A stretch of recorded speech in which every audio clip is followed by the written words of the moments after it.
সম্মানিত দেশবাসী, আমরা বাংলাদেশ জামাত ইসলামীর পক্ষ থেকে ৬ সদস্যের একটি প্রতিনিধি দল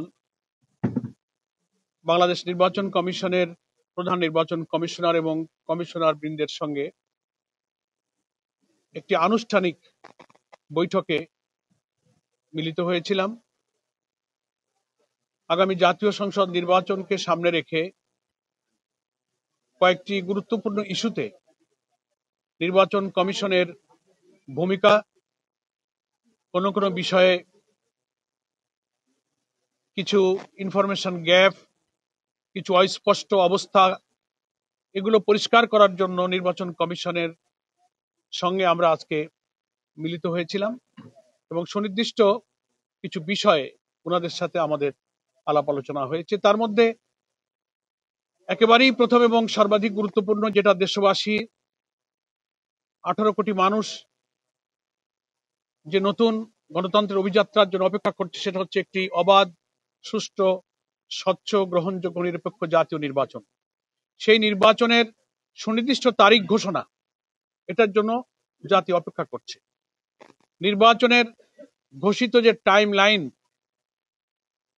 আসন্ন রমজানের পূর্বেই নির্বাচন করার ব্যাপারে যে জাতির কাছে সরকার এবং পলিটিক্যাল পার্টি স্টেক হোল্ডার আমরা যারা কমিটেড, নির্দিষ্ট তফসিল ঘোষণার সময়টা একেবারেই পেরিয়ে যাচ্ছে দেখে আমরা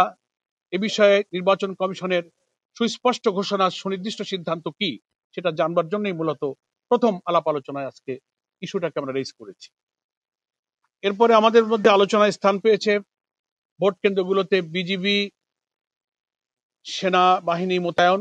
ভোট কেন্দ্রের নিরাপত্তা প্রসঙ্গ, মাঠ প্রশাসনের নিরপেক্ষতা, যেটাকে আমরা লেভেল প্লেইং ফিল্ড বলছি, প্রশাসনের কর্মরত বড় বড় কর্মকর্তা এবং